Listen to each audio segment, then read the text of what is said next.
millions who participated in our campaigns peacefully, the millions who turned up to vote for us on 9th of August,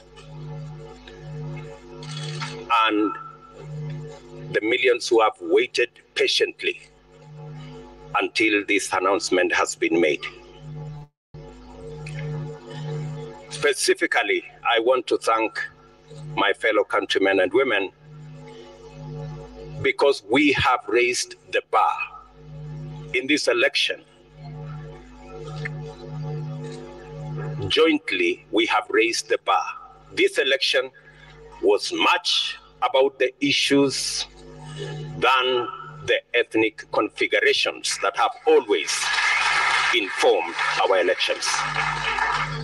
Gratitude goes to the millions of Kenyans who refused to be boxed into tribal cocoons. I am a very proud Kenyan this evening that the people of Kenya have raised the bar on us who are seeking leadership in our country. Not to sell our ethnicities, but to sell our programs, our manifestos, our agenda, and our plan. Let me also say right at the start that in here and in this election, there are no losers. The people of Kenya have won because we have raised the political bar. I want to say that the people of Kenya, led by the 14 million who turned up to vote, are the biggest winners. The hero of this election is the IEBC, led by Wafula Chebukati. I say this with conviction that the IEBC amazed all of us. With the results in the public portal, all the servers were open. And everybody, all you needed is a simple calculator, and you would have the results. I want to congratulate the IEBC for raising the bar. And I want to say, without fear of any contradiction, that one Wafula Chebukati is our hero. Soft-spoken, but firm. And I want to tell you, Mr. Chairman, we are very proud that without informing any one of us, you put all the results from all the polling stations on a public portal where any Kenyan could access. That became the game changer in this election.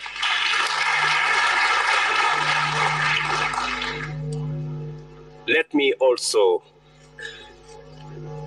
at this point in time, thank our partners, the religious leaders who were part of this process right from the beginning.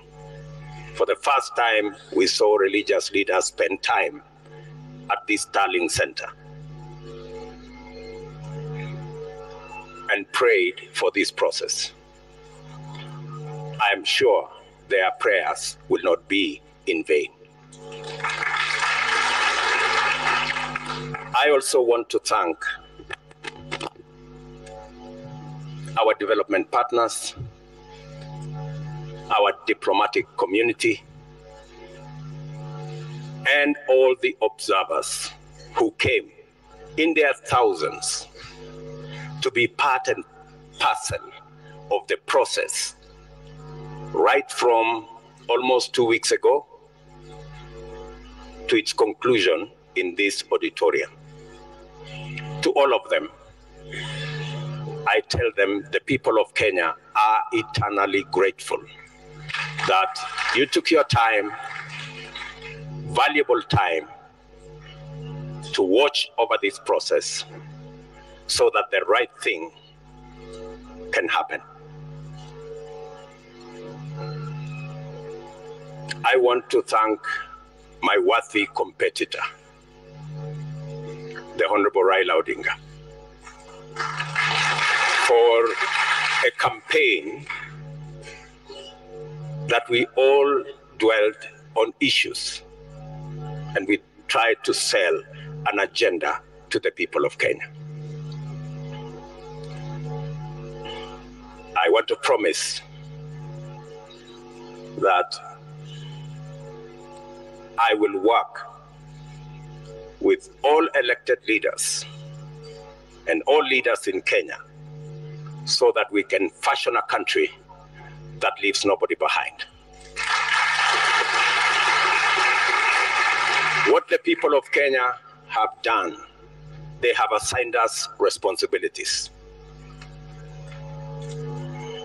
There will be those of us who will be in the executive, but there will be those of us who will oversee what we do in the executive.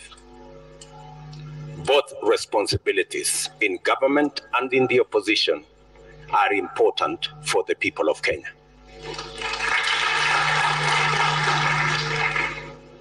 I want to promise the people of Kenya that I will run a transparent, open, democratic government. And I will work with the opposition to the extent that they provide oversight over my administration.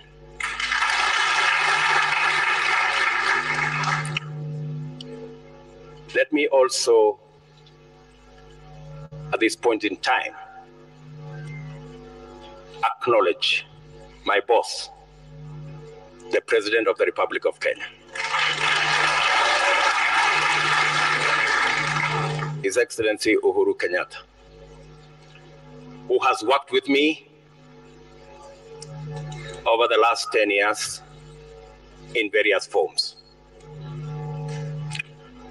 And I want to commit to the people of Kenya that I will build on the foundation that President Kenyatta and I put together and take this country to the next level.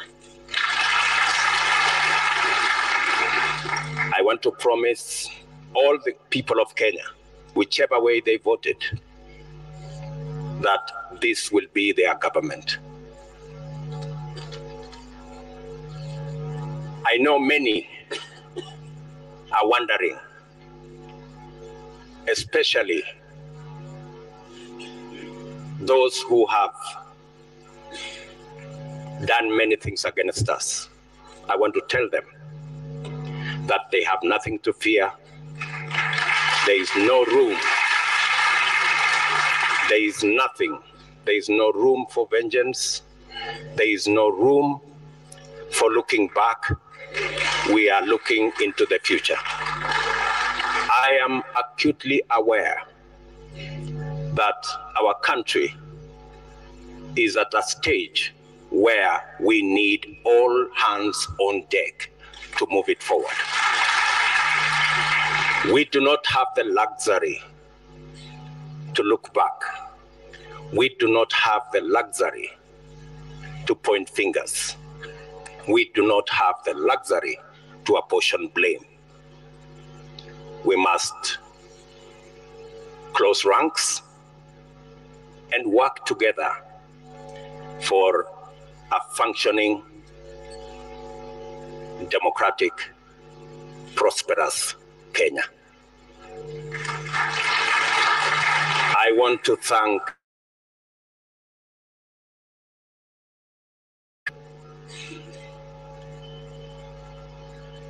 starting with my wife and family.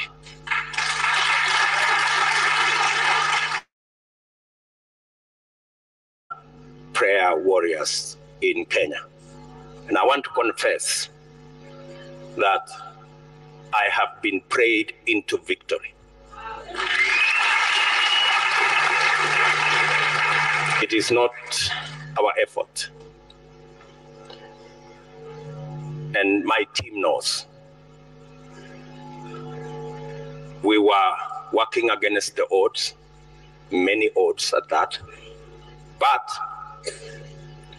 I must confess that it is God who brought us this victory. I do not want to mention the many people, many friends who have been part and parcel of this journey. Many people have paid huge sacrifices for us to get here. I want to promise them that their sacrifice will not be in vain.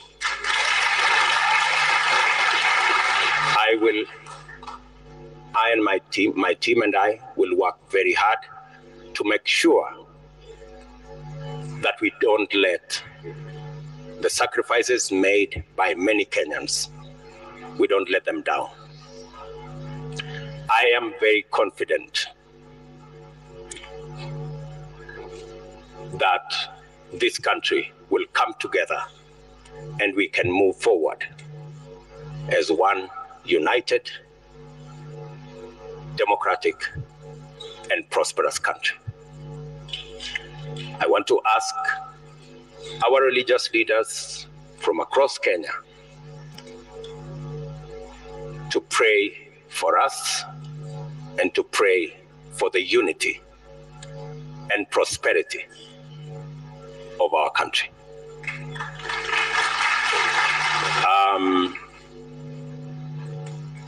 I will not want to say more than that because I will be making other statements in the course of time. But let me say to all of you, thank you very much for being here this evening to witness this very historic, democratic occasion that moves our country to the next level. And let me thank my very able deputy,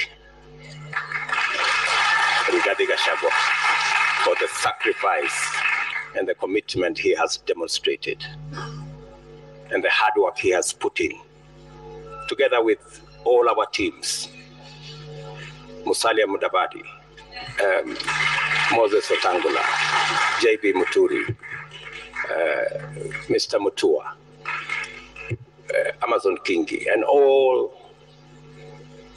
Let me not go down that route because I will disappoint some people, because that list is very long, especially men and women, members of parliament who were elected with us in Jubilee.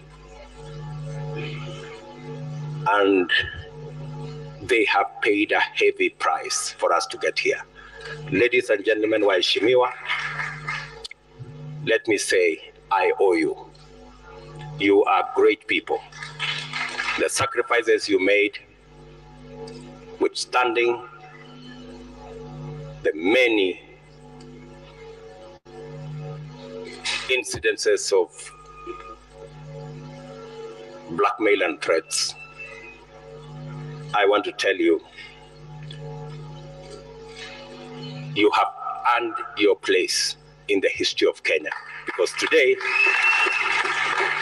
we're going to form a government together to serve the people of Kenya. So with those many remarks, let me say to all the people of Kenya, I give you my word that I will work hard to make sure that this nation moves to the next level, is united and is prosperous. Asanteni sana. And of course, what follows is reactions across the country to that declaration, followed by the acceptance speech. I want to take you now to our Brenda Wanga, who's live for us in Kerugoya. Brenda, good evening. What was the reaction like, and have things quieted down now?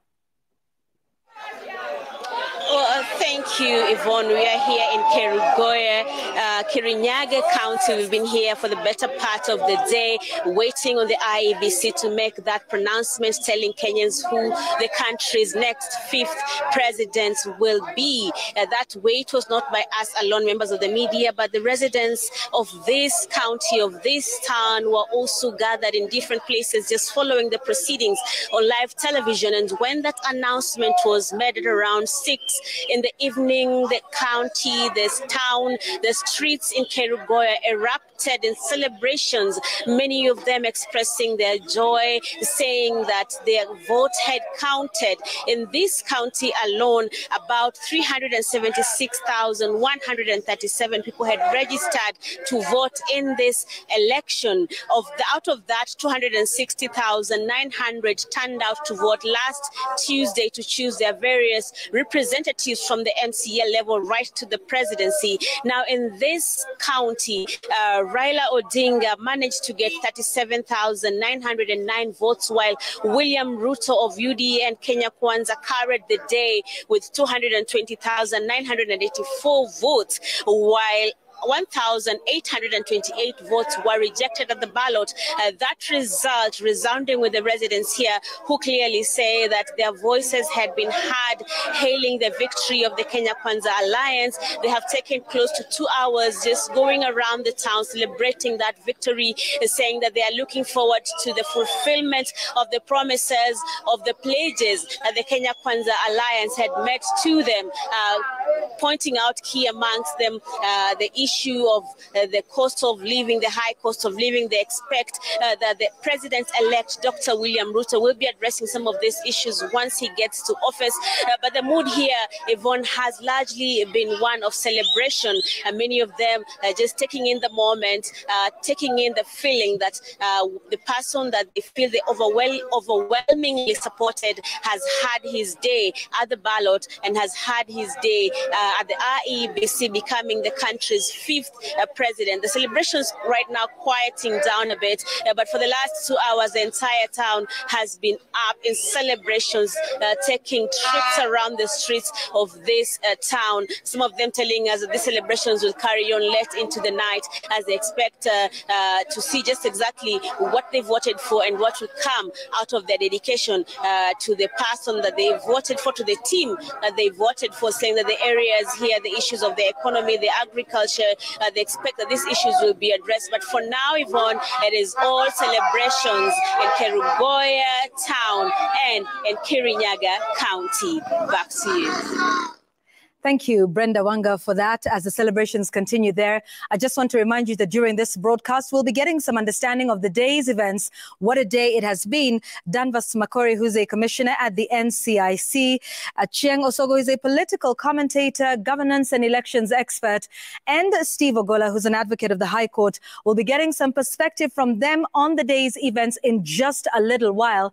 But first, I still want to take you to some more reactions. And let's now hear from our Francis Mtalaki, who is live for us in Mombasa. Francis, mambo vipi huko pwani? Kangajo. Asante sana Yvonne. Kutoka pwani ni kwamba mambo mengi yanaonekana kutulia, hakuna mbwembwe, hakuna mahanjam, na sherehe ambazo zimekuwa zikishuhudiwa katika kaunti mbalimbali katika taifa hili.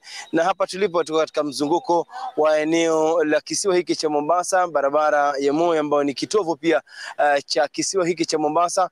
Kama hali unavyoiona hapo kwamba uchukuzi unaendelea sawa, wale ambao bado wamesalia katika jiji hili la Mombasa wakiendelea na shughuli zao kama ni uchukuzi, na wale wakazi wakiendelea tu kutembea na kuhakikisha kwamba wameweza kukamilisha siku yao baada ya tangazo kuwa naibu rais kwamba sasa ndio ameweza kushinda kile kipute cha urais na kwamba ndio rais mteule.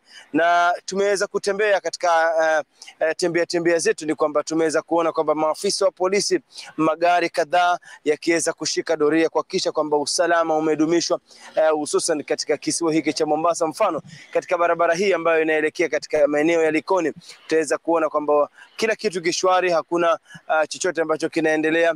Na pia katika sehemu za Nyali tumeweza kuona kwamba kuna baadhi tu ya wakazi wanaoendelea na shughuli zao za kawaida. Pia hapa pia kuna baadhi ya wakazi ambao wapo tu wakiendelea, wakionyesha kwamba kwa sasa katika ile shughuli ambayo tumeweza kuona kwamba mji wa Mombasa umetulia, hakuna mbwembwe, mahanjam na kile ambacho labda tumeweza kushuhudia katika sehemu zingine tofauti. Wengi wakisema kwamba Wakenya wengi wakisema kwamba wanaendelea na shughuli zao, na wale jinsi viongozi wa kidini wakisema kwamba wanahitaji ambaye labda ana malalamishi yote kuelekea mahakamani.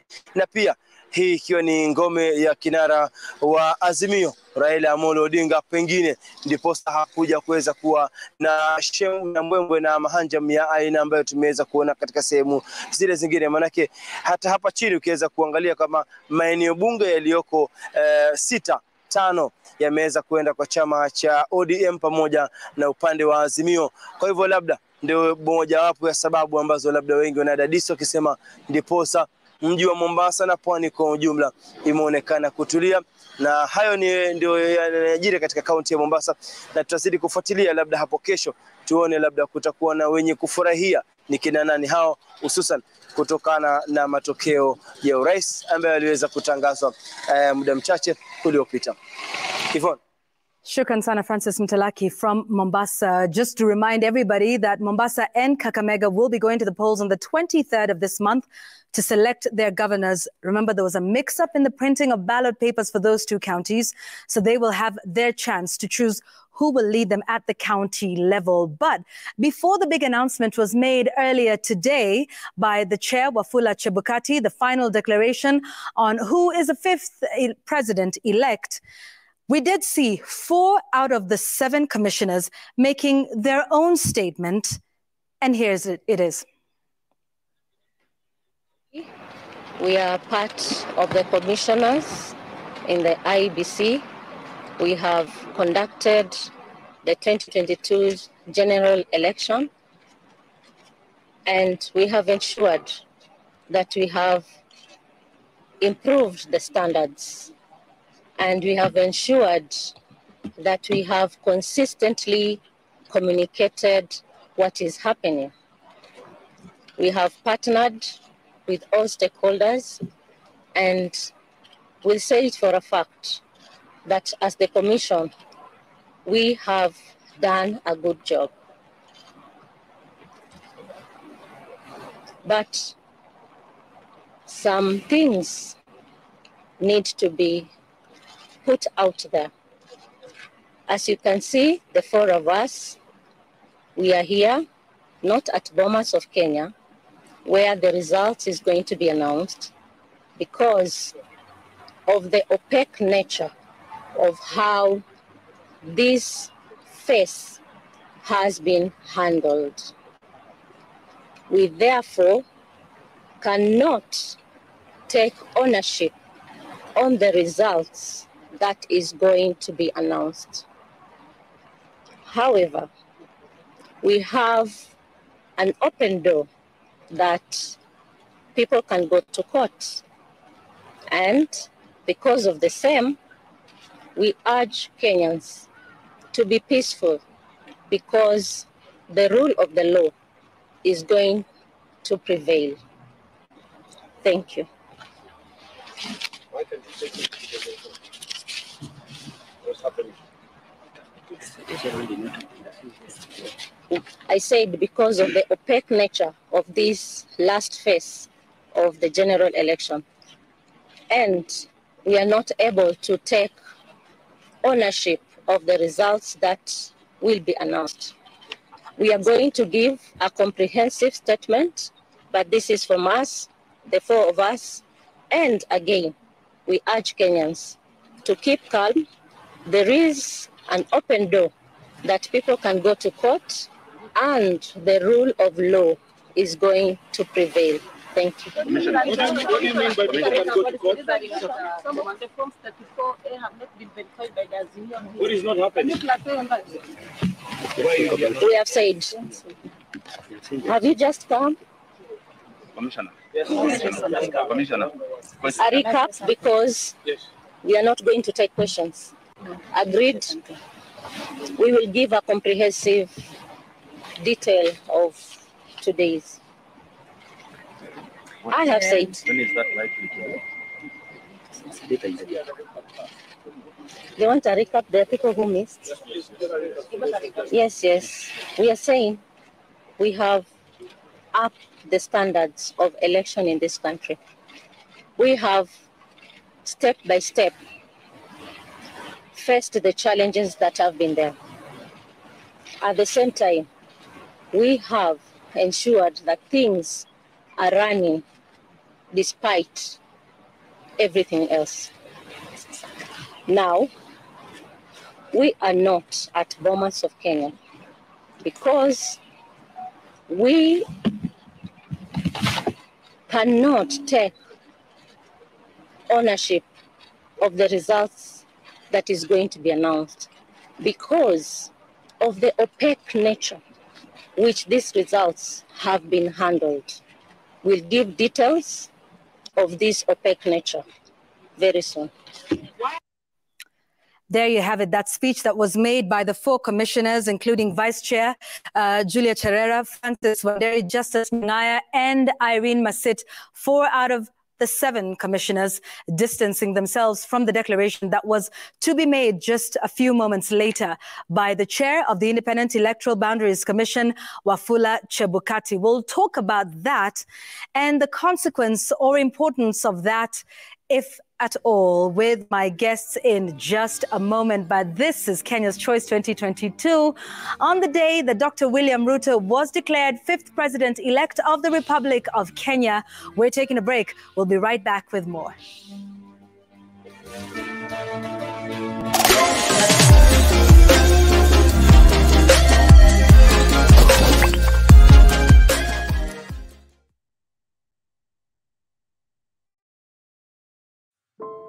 This right here is the white frog. Those Kihansi toads.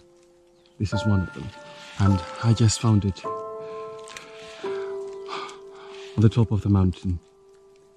Chungai Mountain. So crazy.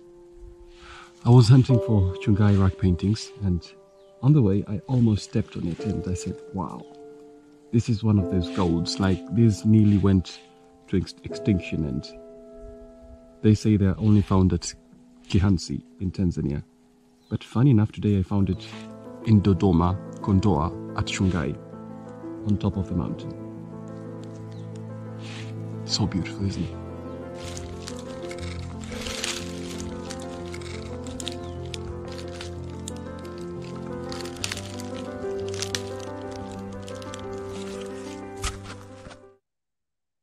What's up, Swahili Nations people? My name is Patrick and this is Take Corner.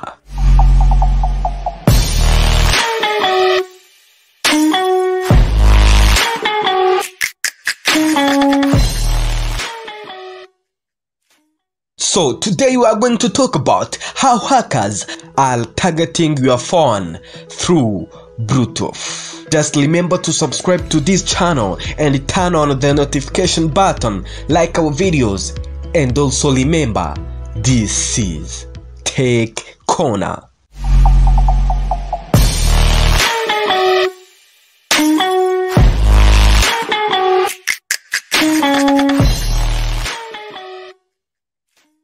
Bluetooth is an amazingly useful wireless technology built into almost smartphone, tablet and laptop. We can use it to transfer files, play audio wirelessly, collect health data from wearable trackers and more. But like Wi-Fi, Bluetooth is being targeted by hackers as a way to break into your device and steal personal data. So you can ask yourself, how does Bluetooth hacking work? But you don't have to do that because I'm here to tell you.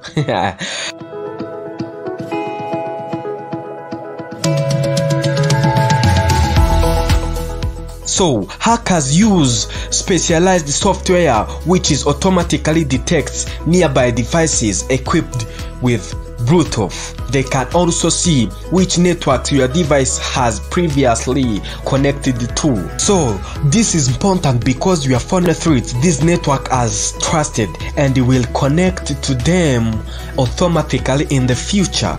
If the cyber criminals can replicate a trusted network, they can trick your device into connecting to Wi-Fi and Bluetooth devices that they control.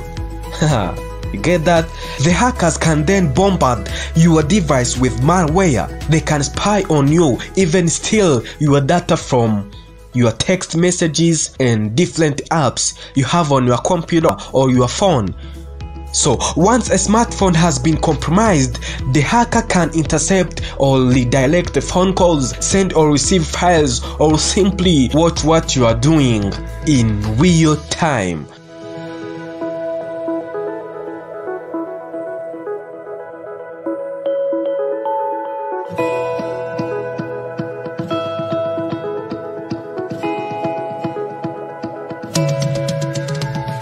So this action of hacking people through Bluetooth is called blue bagging. It is often performed in public places, often where there are a lot of routine commuters. Choosing a busy place allows them to remain undetected and to monitor the same devices which pass by regularly.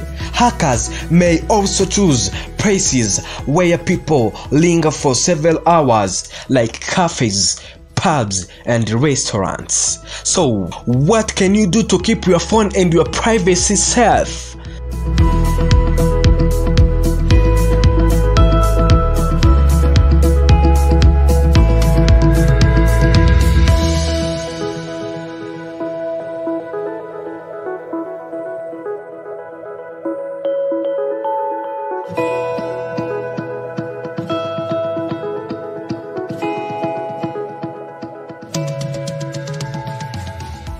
First, disable Bluetooth on your devices whenever it is not in use. Second, disable file sharing services that rely on Bluetooth like AirDrop or Fast Share unless you are sending or receiving files from a trusted friend. Finally, ensure you have an anti-malware app installed on your smartphone or tablet or Bluetooth-enabled computers. In the event that a hacker does try to break into your device, the anti-malware app will detect and block suspicious activities, protecting your privacy and your personal data. Blue bagging attacks are not very common, but it could quickly change. Take action to protect yourself today. This is Tech Corner. My name is Patrick Ishimwe. Remember to subscribe, remember to like our videos, and remember to turn on the notification button because we got a lot in this talk.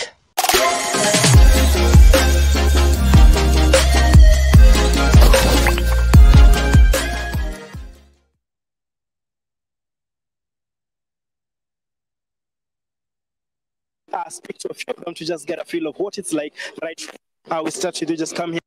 Unahisi vipi na labda kwa nini uko nje mpaka wakati? Kwa majina naitwa Eric Nyamo and tungefurahia sisi kama wakaji wa Nyeri. Tumefurahia kwamba tuko na kijana wetu anaitwa Rigathi Gachagua ambaye amepata deputy president. Na tungependa sana kuajiri vijana wetu. Tutulize, tuendelee na tukue pamoja. Tukimalizia tuende kwako, nataka kuniambia unaitwa nani na unahisi vipi sasa hivi? Jina naitwa Simon. Nimefurahia sana kwa sababu ya RUTO kuwa mshindi kwa rais. Najua ataangalia vijana, najua kwa vile amekuwa akituahidi, sasa tunataka kuona mabadiliko. Kwa hapa hadi wakati wa hii hadi kukinyesha tuko tu sawa. RUTO mahali huko ujue tuko sawa na tumesimama na wewe. That is how the feeling is like, or that's how things are like here in Nyeri County.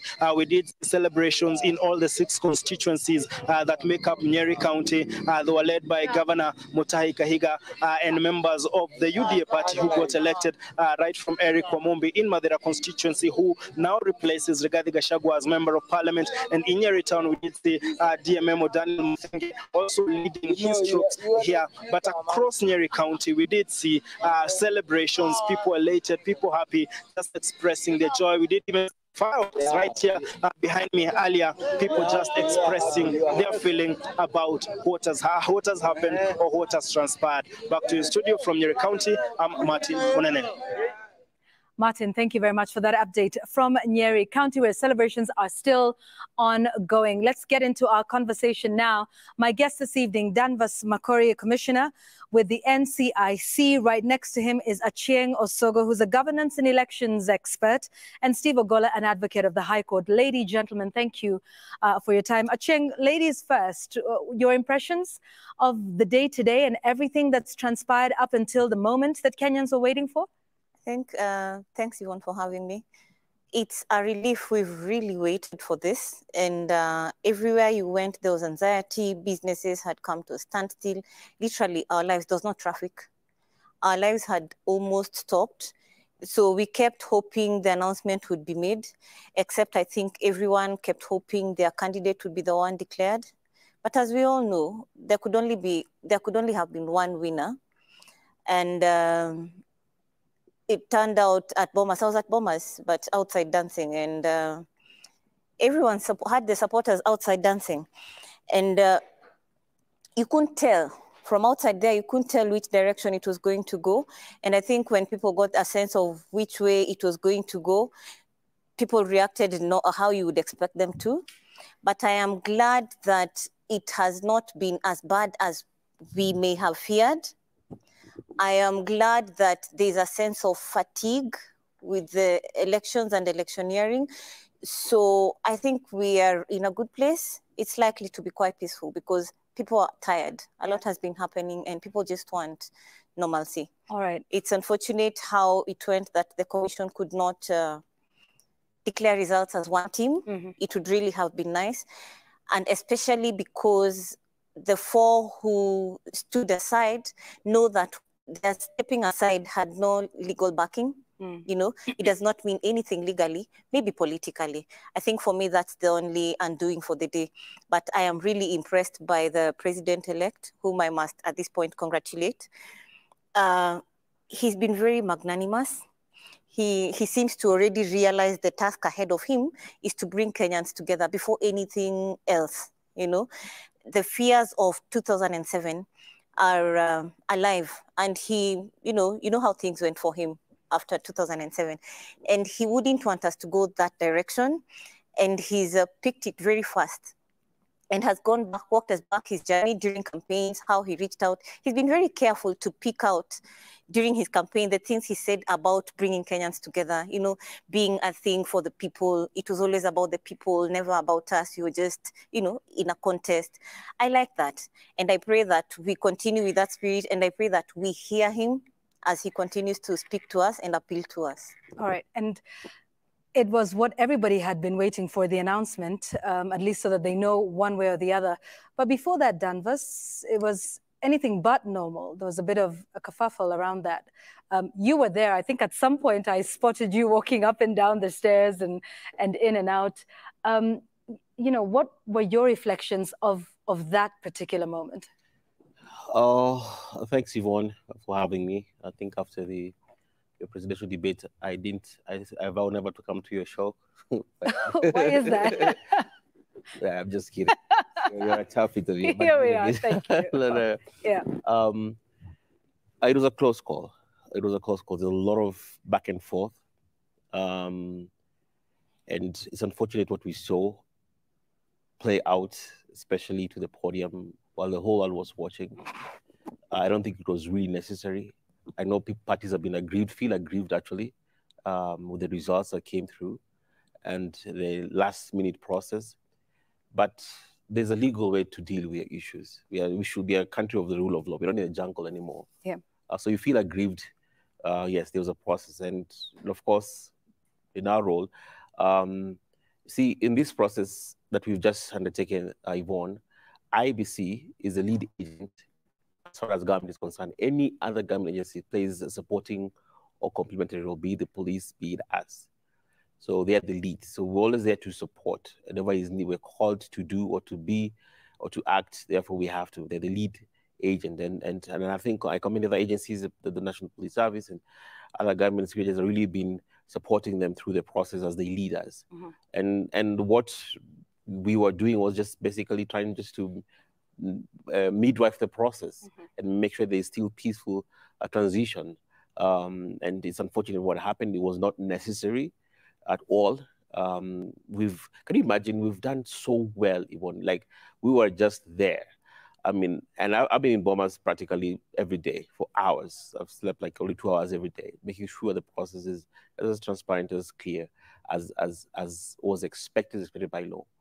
And we have just right there, we've just arrived. And actually, right before the announcement, before that thing, before we knew tension was going to come, if you, most of you are watching, everything was really okay. I mean, there was tension, palpable tension, but that of anxiety. And then, of course, you know, it all erupted that we expected. So for me, I mean, it's a lesson. I mean, it's a lesson for our country. We've learned. It was a very close call. And mine is just for the Kenyans, just to maintain the peace. There is absolutely nothing, Yvonne, you can do. Throwing a stone or burning a tire will not change what has result. You know, last but not least, of importance, especially for our country, moving forward, which we need to, is a congratulations to the president-elect.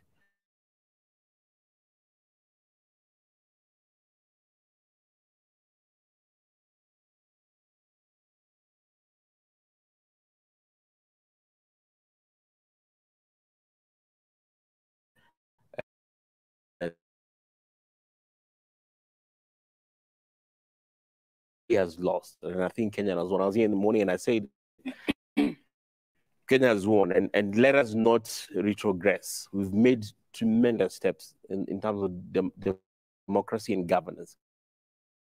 We cannot afford to retrogress because there are few people who are really pushing for a certain agenda. Yeah. And we'll come back and talk about what the future looks like as well, in terms of, you know, how the country, you know, moves forward together after an election, which is obviously one that, you know, requires citizens to pick over. And so now how do you bring them together? We'll talk about that in a moment.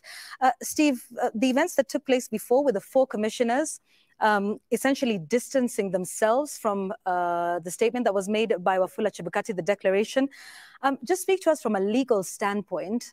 What is the legal import of their statement? Of course, they said they will, you know, issue a more comprehensive statement, and we certainly look forward to that, particularly because they've raised some, you know, serious matters. But what was your take of the legality of what we saw happening just before Wafula Chebukati made the declaration? Yvonne, the decision by the 4 IBC commissioners to sabotage the final declaration of the presidential election results was depressingly shocking, reckless, and could potentially set the country right on the brink of precipice. A lot will be said about that, including with their suitability to continue serving in those offices. But be it as it may, if you look at Article 138, Sub-Article 10 of the Constitution, the Constitution provides that the chairman of the IBC shall declare the final results, and that result shall be binding, except only if interfered with by the Supreme Court. The law does not anticipate quorum in the process of declaration of results. You asked about the consequences.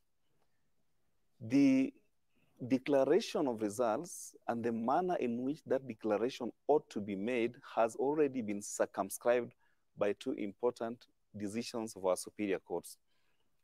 The Court of Appeal, in the now popular or famous minor KI judgment, and the Supreme Court in Raila Odinga judgment, petition number 1 of 2017, already circumscribed the parameters under which verification and declaration of the final results may be made.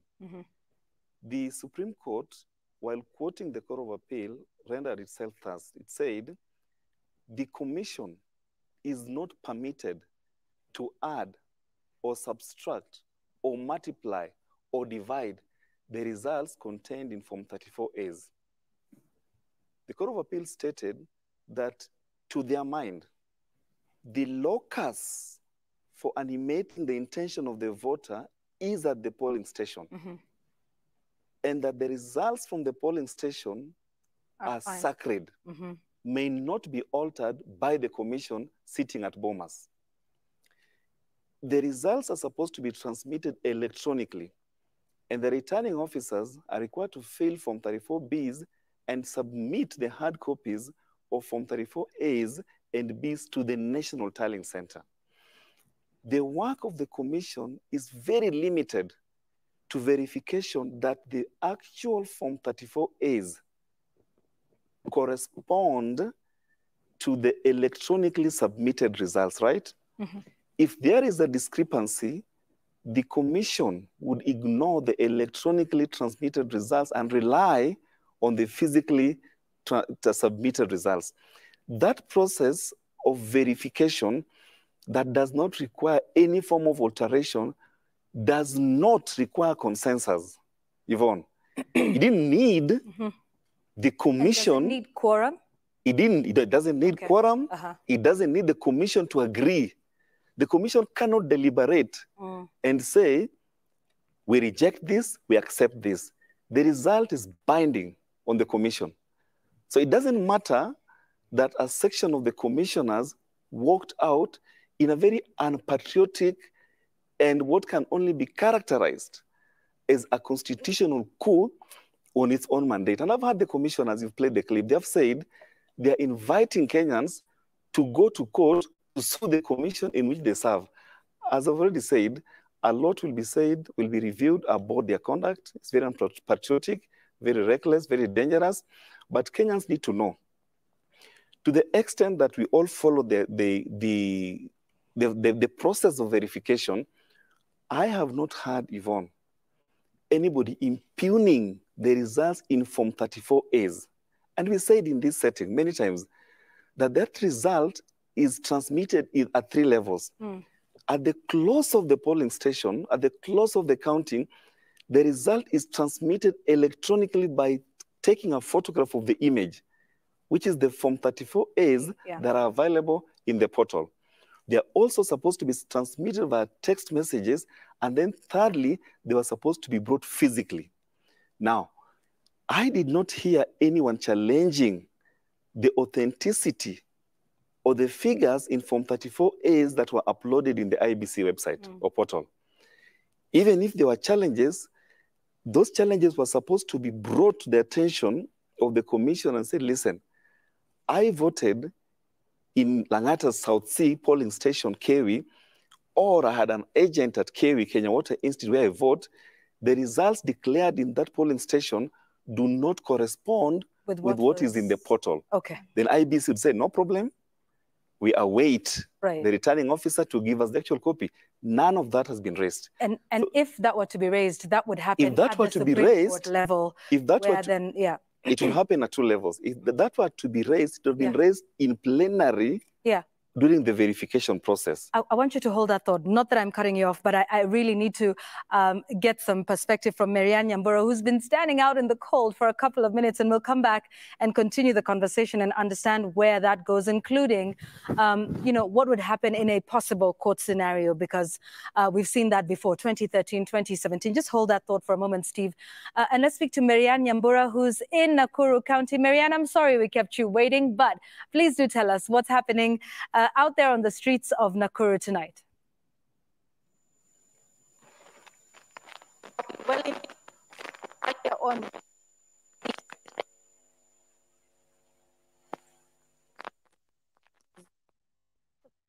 All right, we will get back to Marianne in a moment. I believe it's raining out in the streets of Nakuru, so maybe that'll interfere with our signal. As soon as we can, we'll get back to her. So, ladies and gentlemen, just bear with me if I have to sort of interject for a moment so that we can get to hear from Marianne. But Steve, you were saying, I wanted you to complete that point.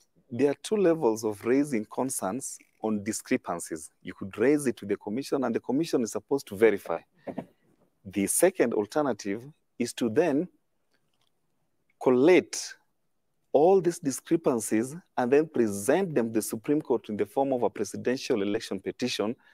The Supreme Court will then, upon invitation, will scrutinize those concerns and make a decision whether the discrepancies rise to the level where they can determine the fate of this election. And in making that decision, what the Supreme Court will be looking at would be the margin of victory between His Excellency, the President-elect, Dr. William Samoei Ruto, and the Right Honorable former Prime Minister Raila Odinga is about 233,122 votes.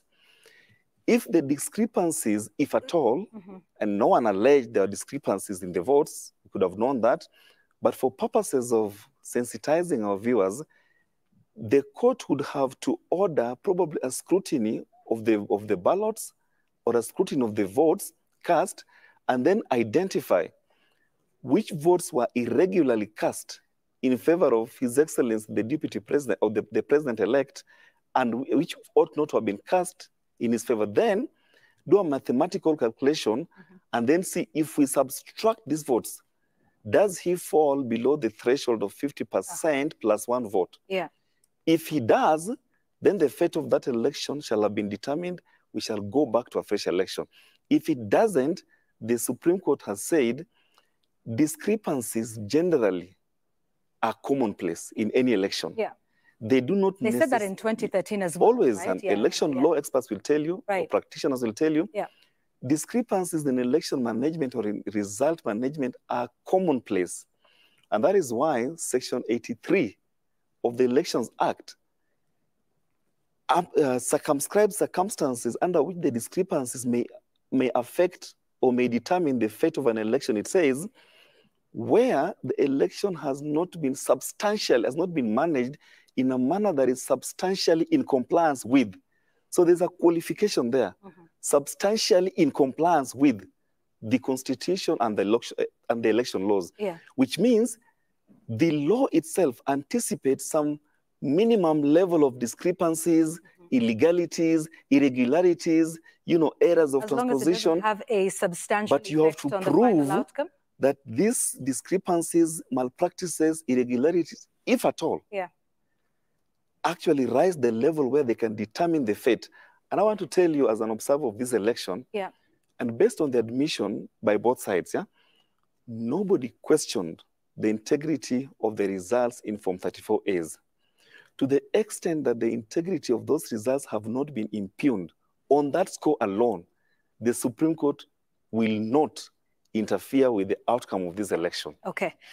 And just to give you some timelines now about what could possibly happen should anyone want to go to the Supreme Court. We've gone over this, but there are now 7 days that are left to file a petition challenging the election. Do we have our Marianne Nyambura from Nakuru?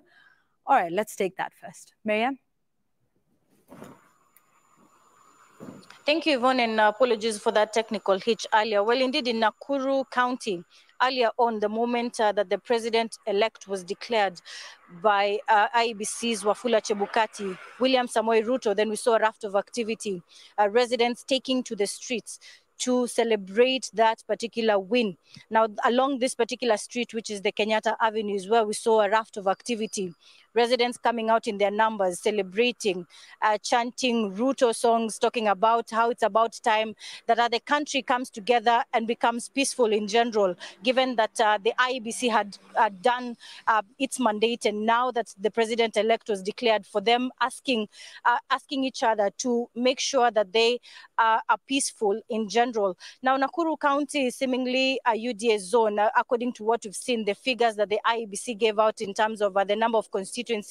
Ruto was taking the lead. And so that is why we we saw this particular activity, as well as, remember, UDA has also clinched a total of 8 particular seats in terms of the 11 constituencies, 8 MP elects, and 3 county seats all going to the United Democratic Alliance. And so there was a lot of excitement from residents here, all showing, just trying to say that now that the dust has settled, they were actually hoping that at the end of the day, that now that Deputy President, now that William Ruto, has been declared the president-elect, it's time that whatever he was talking about in his manifesto, talking about how looking in terms of the economy, improving the economy, the bottom-up economic approach, these are some of the key issues that they were hoping will be dealt with in the next few days or in the next coming 100 days. So there was a lot of activity, celebration, but at the moment what we're seeing here, we thought that it's because of the rains here that the celebrations have subsided, but we have seen police patrolling across these particular streets just to ensure that there's safety and calm in this area. But earlier on, we saw a raft of activity, expectations. Residents were expecting a lot from the president-elect, William Samoei Ruto, now that that particular declaration has been made. So, of course, we'll be here, as you can see at the moment, quite a deserted street. It's past 10 p.m., and we're hoping that possibly by tomorrow, more celebrations will be seen in the course of the day as people come to terms following this particular election, the 2022 general election, and the declaration of William Samoei Ruto as the president-elect. Thank you, Marianne Nyambura from Nakuru County. And of course, we want to see what happens in the next couple of days. Now, as we were talking about what could possibly be at the Supreme Court, should anybody choose to do that, here are some timelines to look out for. Anyone who wishes to petition the results of the presidential election has 7 days to do so. And this is from the date of declaration by the IEBC. So that will be 7 days from today. And at the time of filing the petition, they would have 24 hours to serve the respondent. And in line with that, the Registrar of Supreme Court today issued a notice to all advocates, litigants, and the general public that any petition should be filed exclusively at the Supreme Court Sub-Registry, and that's located at Forodha House, which is adjacent to Milimani Law Courts and Upper Hill Close Road. And that according to Rule 7.3 of the Supreme Court rules, where the petition is filed on the last available day of filing, it shall be filed before 2 o'clock in the afternoon that day. So that is the 7th day at 2 p.m. By that day, that should be the last day and hour of filing any presidential election petition. Of course, like you were saying, we'll wait to see what sort of evidence they bring forward and what the judges will now be taking a look at in terms of making their determination on that, if it gets to that. There's a whole host of other timelines, including the swearing in of the president-elect, which should happen within 14 days. That is barring, any other process that will be taking place at the Supreme Court. So should there be none, by the end of this month, I believe, President-elect William Ruto should be sworn in as the 5th president of the Republic of Kenya. So all of that is happening. There's contestations, and I think what everybody will be waiting to hear now, I think for the last 7 days, we're waiting to hear what Wafula Chebukati would say, his final declaration. And now it seems we'll be wanting to hear what, some deeper statements from the 4 commissioners, on what they saw wrong with the process. I'm sure many will be asking them, why now? Why didn't you state it earlier? Or at what point did you notice any irregularities, if at all? I think all eyes will be on the 4 new commissioners. Well, are they new? Well, there was 4 versus 3.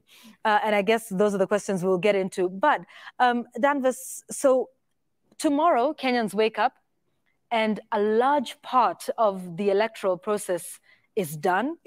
There is still, more left, as we go into the transition before we move to the next administration. But what's your call to Kenyans, as they wake up tomorrow? What happens next? For those who voted for either Professor George Wajakoya, David Mwaure Wahiga, Dr. William Ruto, or Raila Odinga, what's next for them tomorrow when they wake up in the morning? What makes Kenya great? What makes Kenya great is the person who wakes up in the morning, is a doctor to treat patients, whether it's the conductor, as we call them, dondas, to take guys in a mat to work. It's the Juakali trader who wakes up in the morning. He's a trader at the NSC. It's a banker. It's always makes great. We've been doing this for a long time as a country and as a people. And that's what has built our country to what it is today.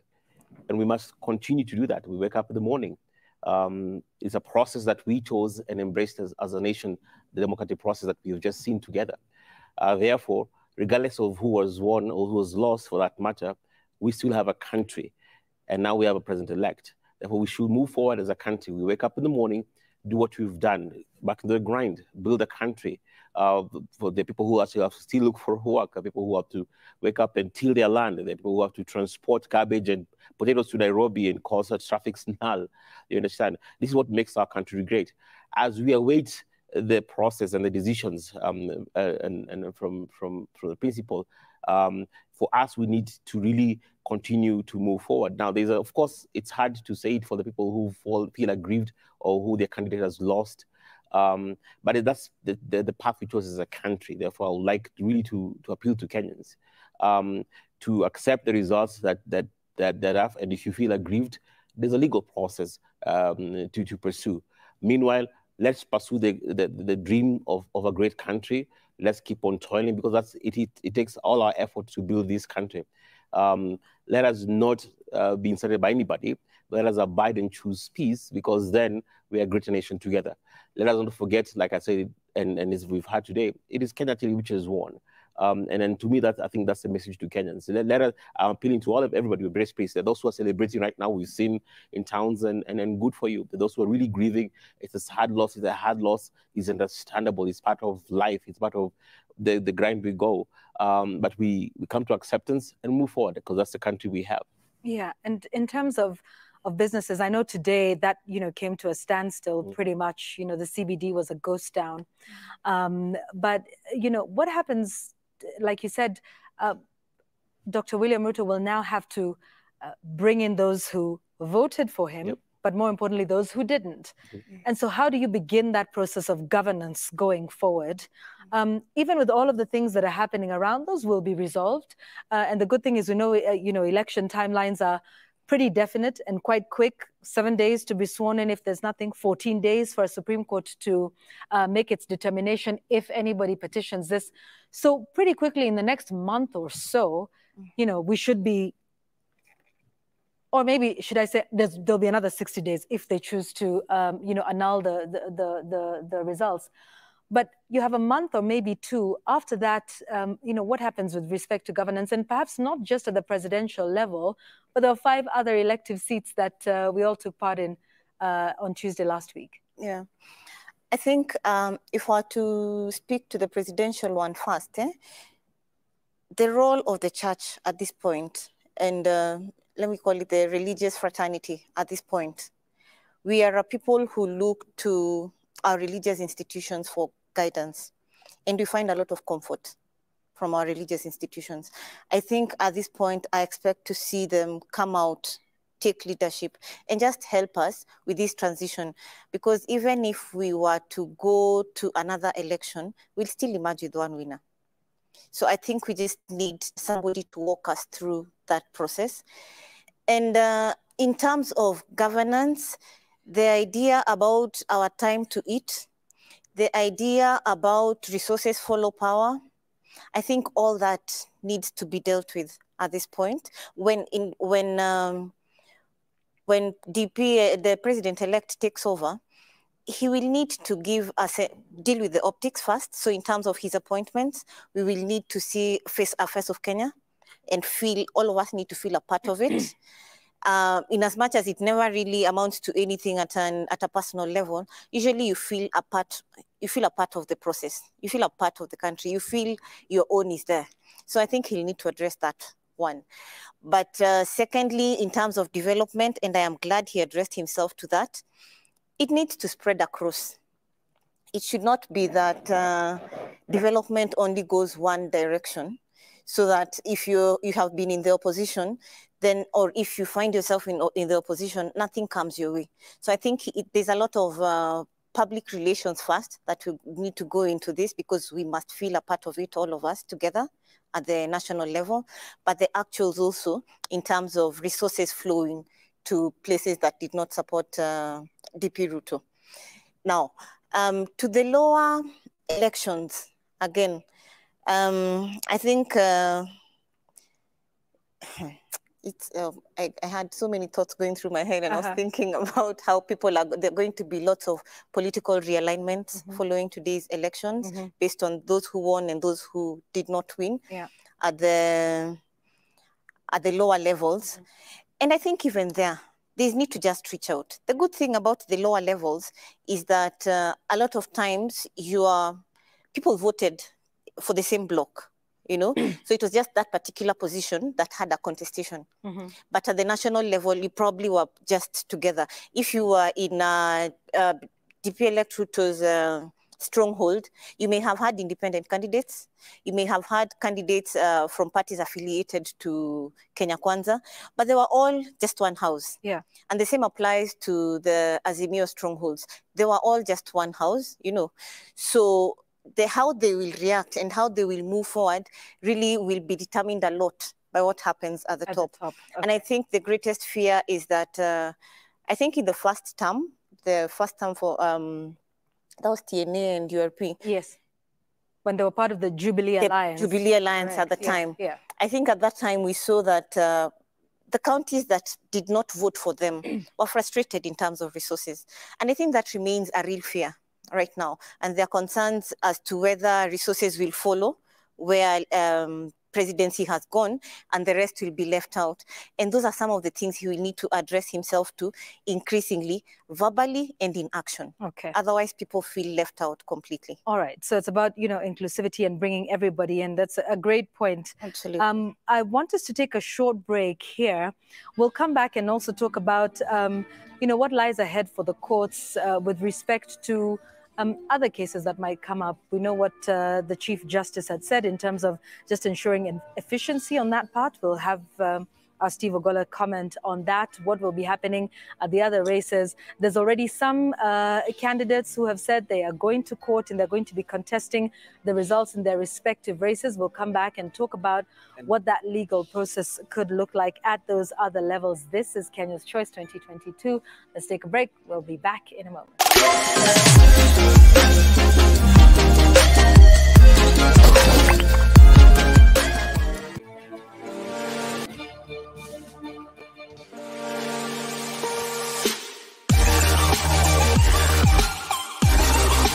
Tabiki.com is all about live games, casino, virtual games, weekly promotion, bet builder, bet share, and 24/7 customer service. It's all about football, basketball, tennis, cricket, motorsport, and so much more. It's all about the big wins, the big moments.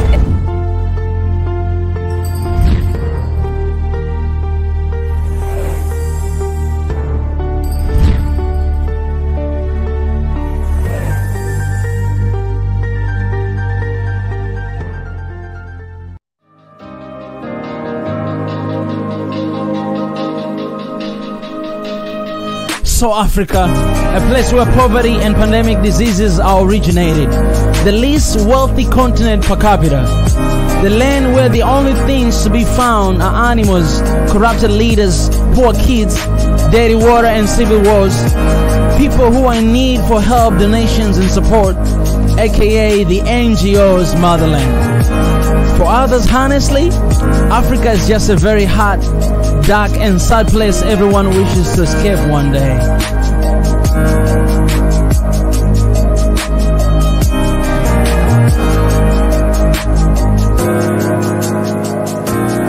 Well, whether you're an African or not, this thinking isn't new to you because you have read, heard or felt the same way before. Just type the word Africa on Google right now. Turn on your TV and see what the NGOs portray. Watch movies from Hollywood. Ask your mama, friends, or ask yourself, what is Africa? Yet if you're still struggling to believe, let me ask you this. What comes to your mind when you hear the word Africa? Tell me the first thought that comes to your mind right now? Honestly, tell me right now. But what really is Africa? What is Africa?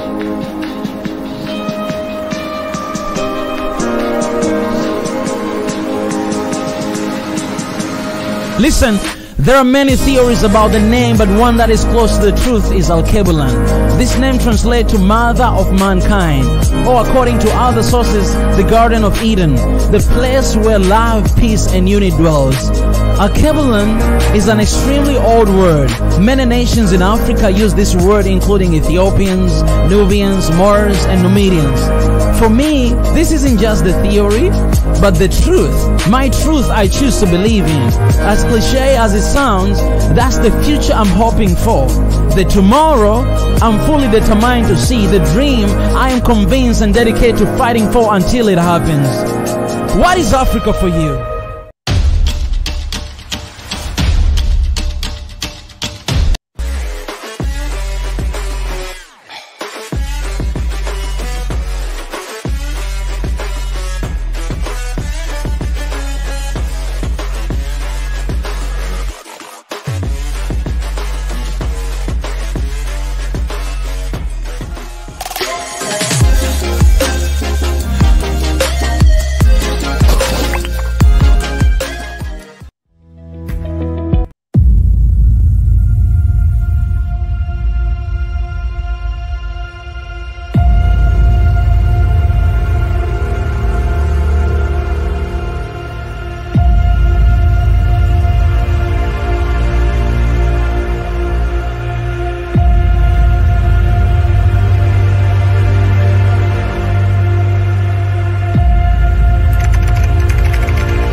Asali Ajidi, I should call myself Amika too.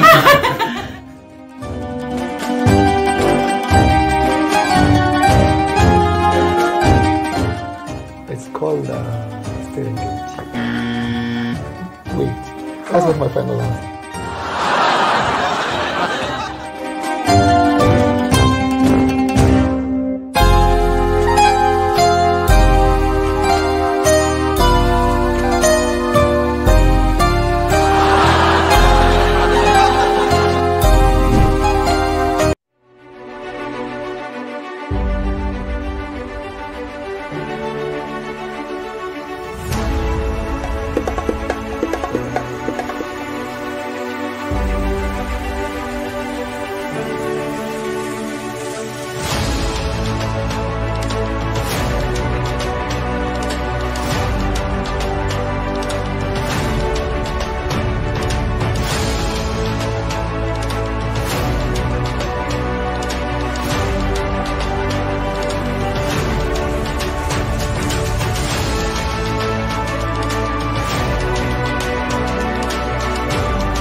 On hot days in the savannas, preys take time to mock their predators. These zebras have just found a sleeping lion, but instead of fleeing for their lives, a strange behavior comes to display. They stand and stare. After all, what is this life if full of cares? We have no time to stand and stare. Even a mother brings her calf to the sightseeing party. They stare, move to a better angle, and stare some more. And once they've had their fill, they walk on, leaving room for other zebra tourists to close in. It's a calculated risk, however. They know a lone male lion on a hot day is as good as a useless pile of lazy meat that is better off sleeping. For today, they have other things to fear, but this cut is a sightseeing treat.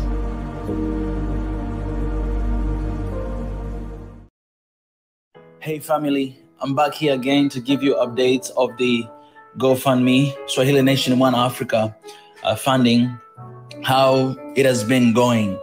We have raised so far 3,305 euro. And you guys, you know that our goal is to have 25,000 euros. So we still have like 22,000 to go. And it has been a month now. I just want to appreciate every single one of you who have donated something to this cause. Thank you for believing in us. Thank you for believing in the vision. And thank you for taking one step to actually be the change that Africa needs. In order for us to reach this goal, in order for us to do our work properly, in order for us to continue to actually act upon all the ideas and visions we have, we still need your support. So I know some of y'all have donated and some of y'all have not yet donated. So I'm kindly asking you guys to do that. So all the time that we have been talking and sharing about this is going to be the year of action, we meant it, everything that we said. And this is the moment that you can be part of it, participate in the action of transforming Africa. Having an office, guys, is more than just sitting on the chair, the desk, and do the work we're doing. But this is going to transform the whole atmosphere of the work we are doing. It's going to transform the image of Swahili Nation One Africa and how we operate our day-to-day activities. So help us out to get this place. Help us out to continue to create content that we're going to release out there that will defend and protect the image of Africa. Help us to be official. Help us to stand for our brothers and sisters, Africans, who every single day are dying and there's nobody to stand for. We have taken all the risk and we are ready to be accountable. We're ready to be responsible for our people. We're ready to fight for our people with everything in God. We're putting our lives on the line to stand for brothers and sisters who are suffering right now. So far, we have been trying our best to fight. We've been trying our best to reach out to different organizations. We've been trying our best to speak out, but our best is not enough. And so we want to expand. We want to have office, the place where we're going to have all the lawyers, we know we have a lot of African lawyers out there who will be willing to actually contribute to fighting for our people. But help us with this first stage of having an office so that we may continue to do the work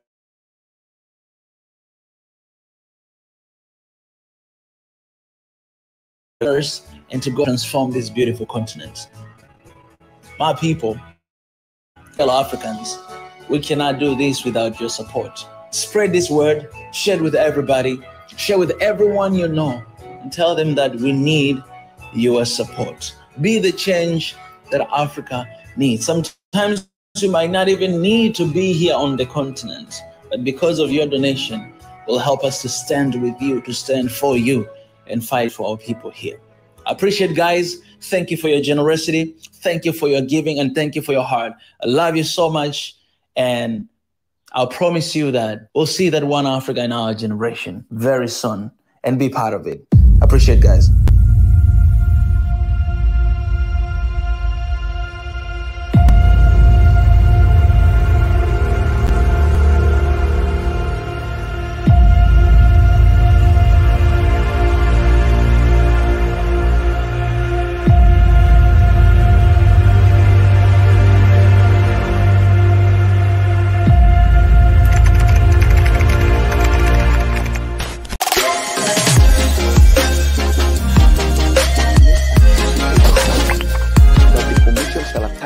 Antagonize itself.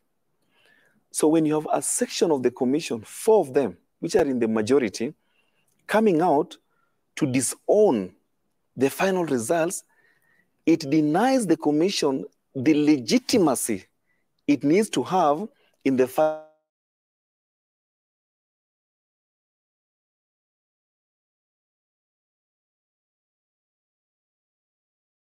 to Azimio. Because then there is some confluence of thought. He told you this election was rigged, the system was hacked. Now you've heard it from the House mouth. But legitimacy, political dividends, these are just buzzwords. In a court of law, the commissioners would have to be put to task. What exactly do you mean that the results are opaque? You know, you have to break it down. It won't matter that this opaqueness is being flagged by 4 commissioners or by a vigilant, active citizen. Anybody who moves to court to impugn the results must particularize. And the Supreme Court has rendered itself, again in Raila Odinga, when it was giving the order for scrutiny, it said you must particularize out of the 46,299 polling stations, Yvonne, which polling stations are tainted. You cannot invite the court to sit in an academic exercise, a roving expedition, where they are casting the die. Which one? Do we audit polling station number 1 or number 1,000? So they'll have to be specific. You have to specify which polling station is tainted with illegalities, irregularities, malpractices. And what those specific irregularities are. And then what is the order, the remedy you're seeking? Okay. Once you identify, and to date, we've not had any communication that out of the 46,299, 300 polling stations were tainted. Because then the next question would be, to what extent are they tainted? Okay. Are you saying that Form 34As were altered and so on and so forth? All right. We'll come back and talk about what this means for the other lower cases. 7 days yet. Who knows? All right. So I want us to now have our closing thoughts because I want us to wind this up in just a short while. Danvas, finally, you know, what happens? You're the NCIC, you've been preaching peace and integration and cohesion. So what's your final message tonight? Before I give a final message, after listening to my good friend Steve, yeah, I think I need to graduate. You should. Law graduate. I'm a law graduate. Right. Particularize. Yes, I am a law graduate. Yes. After listening to you are learning but not learning. There you go. Yeah. So after listening to him, I think I'll be able to thanks a lot. First and foremost, for us as a commission, we had measures put in place to make sure no matter what happens, at least the country can go through this process, midway the process. There's an imminent panel of persons we had listed, and I can tell you the engagement shuttle diplomacy, at least to find an amicable solution and a peaceful solution for our country. More importantly, for us, where we come from, this process, of course, has the possibility to tear our country apart, but we look forward for a healing process for our country. We need to get back as a country. So we look forward for the next few months to really intensify our healing process, unify the country, and we have a lot of programs set in place. Let me just say this, quoting a former president of the US, there is no blue Kenya or yellow Kenya. There's only one Kenya. And as a matter of fact, Yvonne, in our flag, the color that represents the land of Kenya is green. Green is a combination of what? Blue and yellow, if you think about it. So maybe they were wise enough, but I think there's only one Kenya. We need to remember that. We need to heal. I'm appealing to, of course, the president-elect. The presidency is a symbol of unity for our country. They reach out and unify the country. I'm appealing to the Right Honorable Raila and his entire team that whatever process they choose to go forward, they remember that the country needs healing. So there's a legal process, of course, that are option, it's a right. But even they go through that, it's to bring healing and closure for our country. We need to move forward because a united country, a unified country is powerful.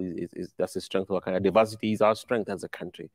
So I look forward for that. We're working towards for healing and a reconciliation, a genuine reconciliation of our country. All right, thank you. Achi? I think Wakili here said that the 4 commissioners would probably have to unpack what they meant by opaque in a court of law. But I think even in the court of public opinion, people need to understand, again, towards healing, what exactly do they mean by it was opaque? some of these things need to be brought to our level. We are not at Wakili's level. And I'd like to say that they say, it is said, not me, that a leader is one who plants a tree under whose shade they may not sit. Right Honorable Raila Amolo loves this country. He has done so much for this country. When he went to court in 2017, I don't think he did it for Raila. He did it because he had seen some gaps that needed to be addressed so that we head in the right direction. The gaps have been sealed. I think I get the sense that Chebukati and his commission just did a list and were ticking boxes. They ensured they followed everything that the Supreme Court recommended. President-elect DP RUTO loves this country. Wajakoya loves this country. And More loves this country, which is why they gathered courage and presented themselves to govern this nation. Unfortunately, there could only be one winner. We have got that one winner. I think in the spirit of tukae kwa undugu, whichever direction this goes, whether we go to court or not, whether DP RUTO just gets sworn in immediately, I think it is just important to remember that nothing else will work if there's no peace. Nothing else will work if we are not one. We remain one, and like has been said, there's no blue Kenya, there's no yellow Kenya. We're just one people who, when the cost of living went high, we complained the same way. When Unga was costing 200, 215, it didn't cost less for those who supported Raila or those who supported DP RUTO. It cut across. And this for me needs to be the message going forward, whichever processes we continue with, because even as lay people, as ordinary people, we will not understand what's happening. We will just be waiting to hear. So, that's, for us, that's what it boils down to, So I really wish that going forward, whoever presents themselves, whoever is out here, whoever goes out there to talk to Kenyans, just continues to build our faith, in the systems that we have worked so hard to build to the place where we are at today, and to enhance confidence in IEBC particularly, because I have a feeling they're going to get a backlash from us and from both divides. We need to build confidence in the processes that we take so much time and spend so much money building. Otherwise, I know ours is a question of trust. We will find a way. We will find a way. We always do. We always do. Steve, as we close, what lessons did we learn from the other petitions? So the presidential one aside at the Supreme Court, but in terms of the speed with which those petitions were heard and determined, and it could be for any of the other 5 elective seats. There were some petitions that took a little longer. What sort of remedies do you think the judiciary has put in place to have them heard and determined pretty quickly, that then allows the residents and the citizens of those jurisdictions to carry on? I think, Yvonne, by design of the law, the election petitions must be determined within a period of 6 months, except the presidential, which must be determined within 14 days. What Kenyans have witnessed before is that within those election petitions, there have been several, or what you may call a plethora of applications within the petition, which has slowed down or affected the timeline. And this affected Honorable Martha Karua in her petition challenging the election of Governor Anne Waiguru, which went all the way to the Supreme Court. The Supreme Court said they sympathize with her, but there's nothing they can do because they are not the court of first instance. The court of first instance, being the High Court in Kerugoya, had downed his tool because when Governor Anne Waiguru raised preliminary questions, whether there was a competent petition before it, that question was answered in the affirmative and the petition was thrown out. By the time Martha Karua got reprieve in court and the petition was remitted back to the High Court said, no, 6 months are over, I cannot touch it.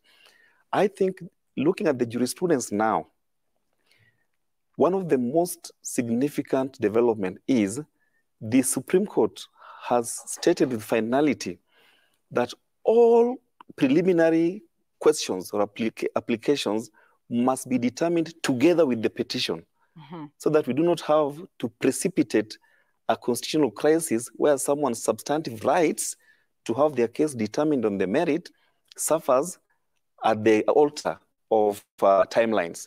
That's one. Number two, on the rule of law. I want to tell Kenyans that the rule of law, which we take for granted, is a very crucial but fragile ideal. It presupposes in the first instance that the decisions of our commission, such as the IBC, is binding, unless overturned by a competent court of law.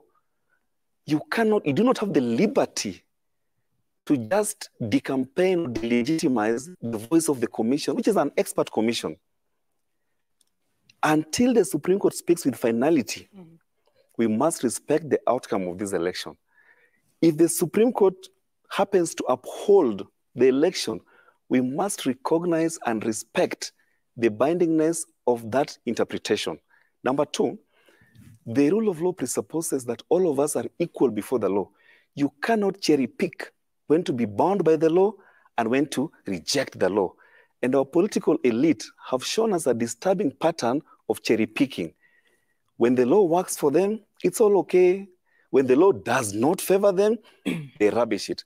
I want Kenyans to be aware about the actions and the interest, which sometimes is always narrow, by our political leaders, and make sure that remain vigilant to resist. The last thing is, and you talked about trust. Trust, Yvonne, trust cannot be legislated. It cannot be litigated.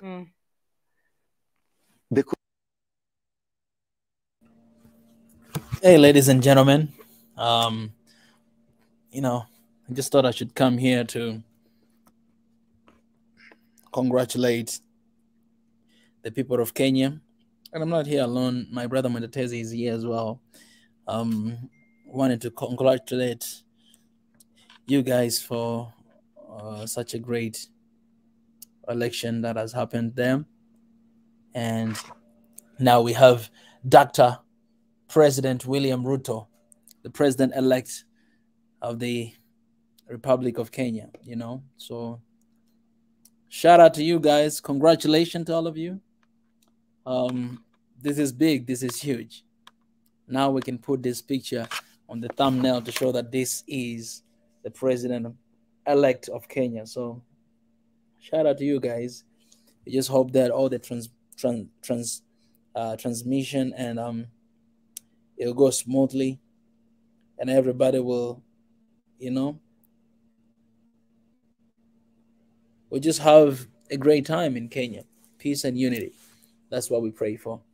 Yeah, Mwendatezi, do you have anything to say? Because for me, I'll be signing out, and but you know,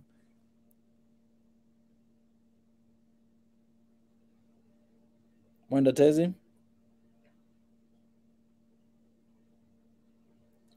Okay, so yeah, congratulations to Doctor as well, Ruto,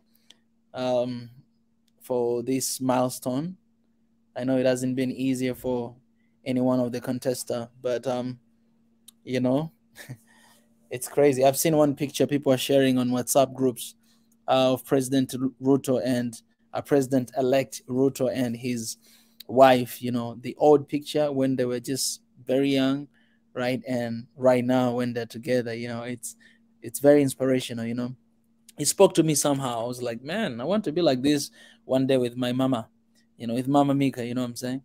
Like, you know, before and after. You don't want to meet Mama Mika when you're old, all right? Then you don't have story to tell. You only have one picture and maybe, you know, a lot of other pictures with other people. Yeah, so this is beautiful, and congratulations to Kenya, man. You guys have worked so hard for this, and yeah, we just applaud you for all this that you have done. And Swahili Nation One Africa, we're happy, we're proud of you. We know that, you know, you guys will always stand for peace. And what really we need to point about Kenya, pretty much all the time that they're having election, there's always been a tension, ethnic tensions when it comes to election in Kenya. But I gotta be honest, this year, you know, we haven't seen something like that. So it is possible to stand and just for people. It is possible. Yeah, it might be really hard, but it is possible. So shout out to Kenya for that. We have seen people from different places, different tribes are coming together and do that, you know. And so this is how the election went. And I think we have all the reasons to applaud Kenyans and for what they've done in this election. There's something really big, significant for the whole continent to learn, and for the neighboring countries of Kenya, you know, to learn from this election. You know, soon we'll be starting live streaming the, you know, election from Nigeria, you know, and you guys will get to know that. You get to see it here. We're going to do the same thing in some other countries' election as we move forward.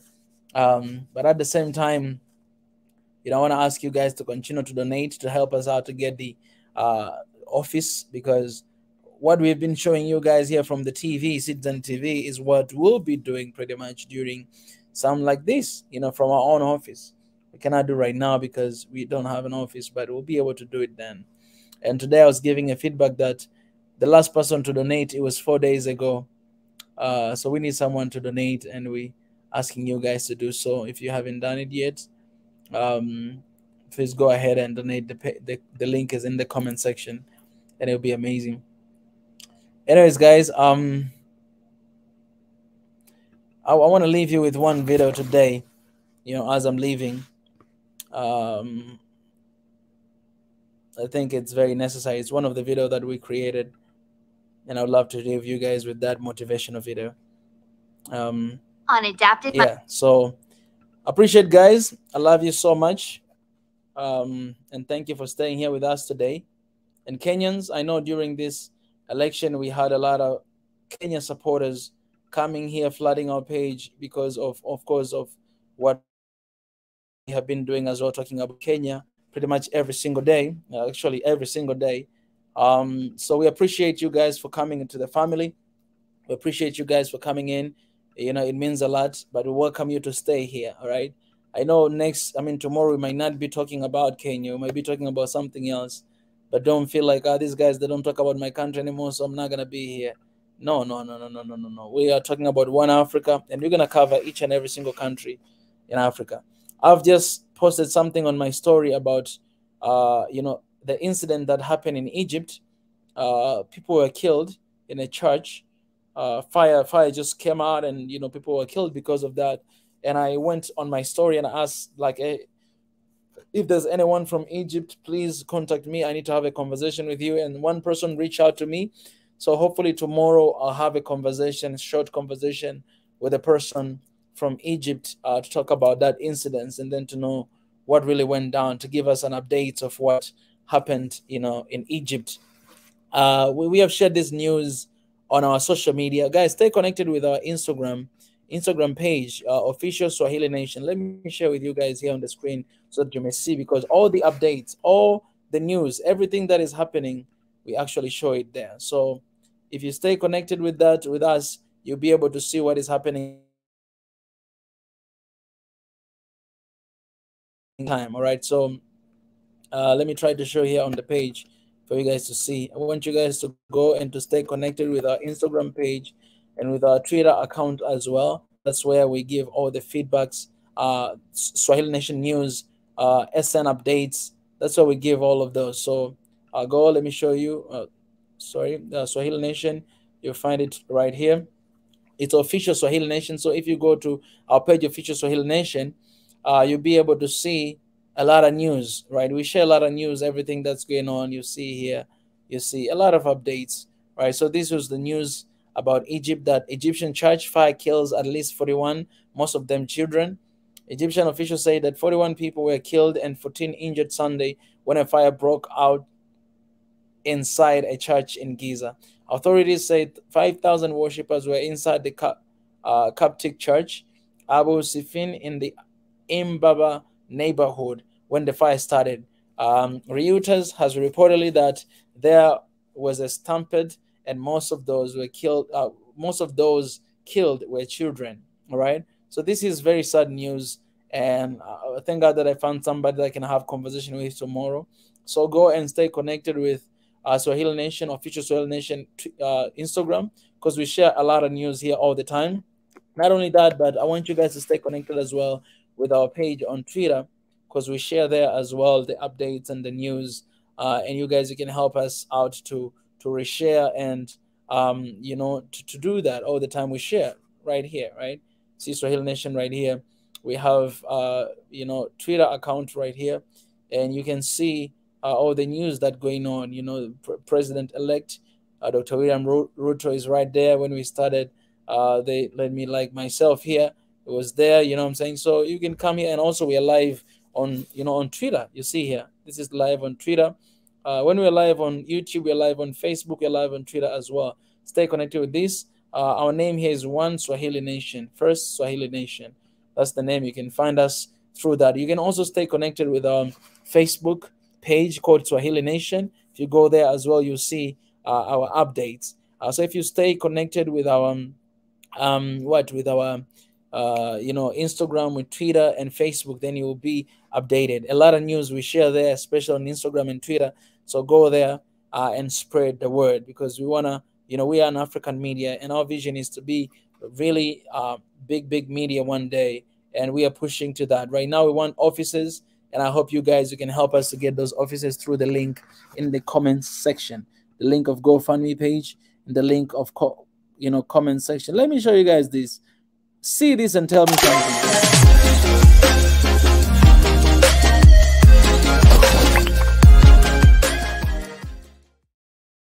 Do you see that, guys? That's the way we are doing. That's where we are heading. I mean, you look at that video and tell me if we are not an international media. Tell me if we are not prepared. You look at that and then tell me. And we are doing that, and we don't have anything. We don't have any source of income. We don't have, you know, even bank account. We don't have anything, but we are doing things like that. So when you see something like that, you have to know that that is it's the pocket money that, you know, basically I use to create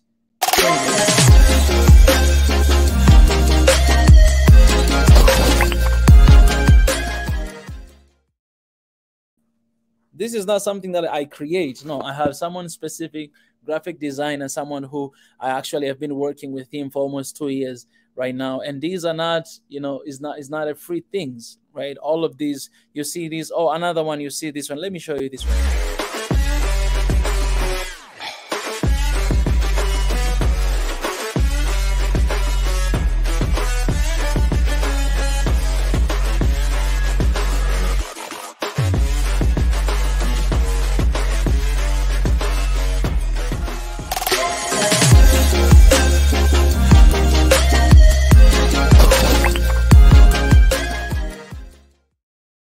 So you see, my people, these are things that it's not just me creating, but someone that I've been working with for 2 years now, he's doing that, right?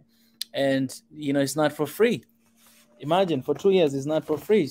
For 2 years, I am paying for this stuff, right? But now we need support, because this is not a work of just one person. You know, we're looking forward to unite the whole continent of Africa, and you cannot leave that job to just one person, Mika, or just the host. You cannot do that. You know, we need to hold our hands together and to do something about it. You know what I'm saying? We need to do something about it collectively. And that's what I'm asking you guys, and that's what I'm asking everybody, that contribute and help us, because everything you see operating here, you see this page, the software we're using here for live stream, this, we are paying money for this. And you know who is paying? Is one person that he didn't tell me to mention his name, but is one person that is the host of Swahili Nation in One Africa. The host of Swahili Nation in One Africa, he is paying for this software we're using here. That's why you don't see any advertisement here on this software. You see all this video I show you very quick. I don't show them from YouTube. They're right here on the software. Someone is paying for this, right? And so very few people who are actually taking things like personal things and spending, you know, things that they have, money, you know, to be specific, to make sure that we continue to run. Because if we lose this, we can.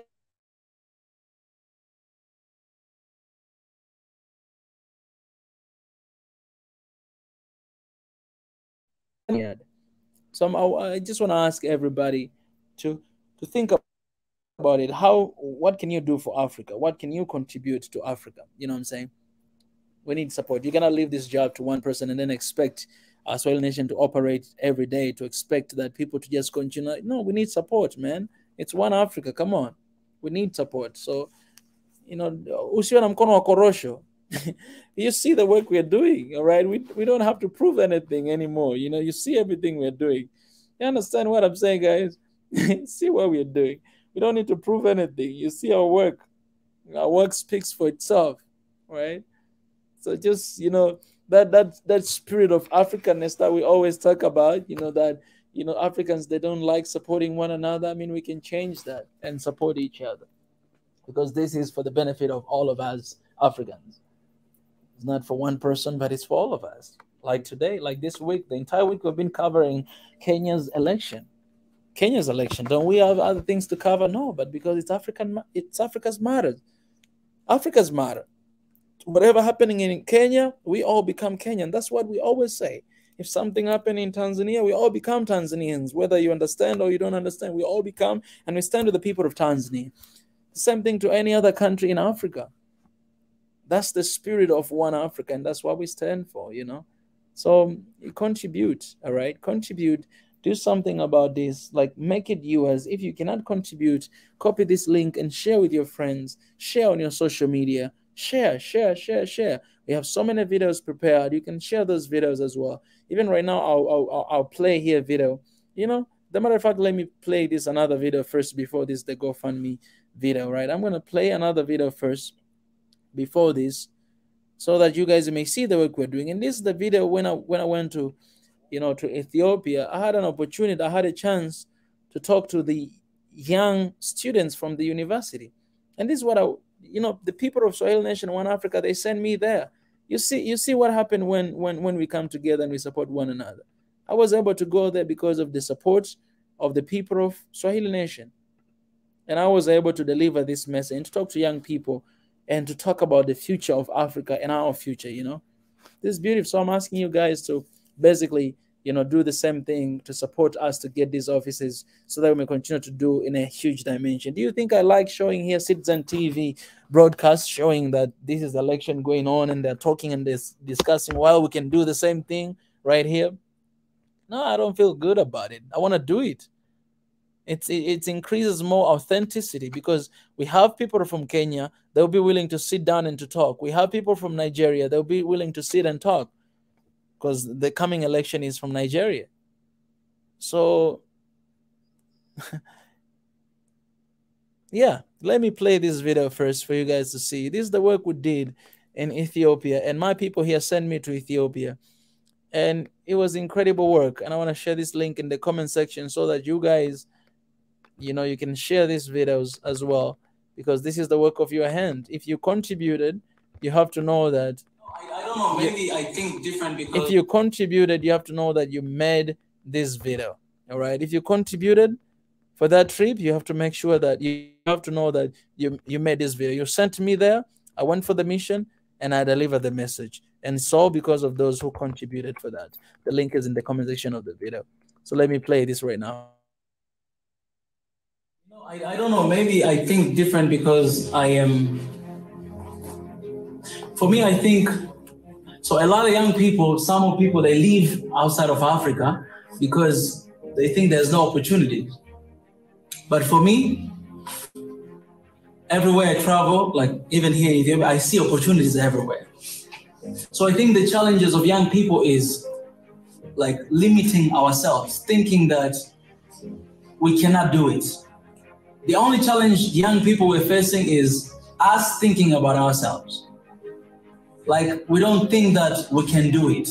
We don't think that we can change. We don't think that we can change this society. For example, there are people who don't believe in One Africa because they believe that, no, One Africa will never happen. They just believe, so they limit themselves. I will quote one thing. Obama once said, this quote, I love his quote, what he said. He said, if you reach your goals, that means you didn't set them high enough. You understand that? So the challenge of young people, we don't set our goals high enough. We think here. So I only think about Gonda.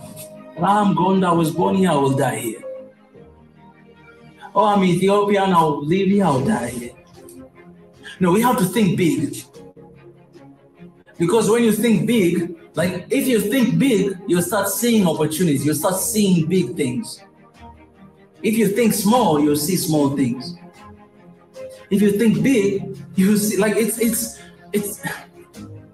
divine and also psychological. If I think big, I'll start seeing big.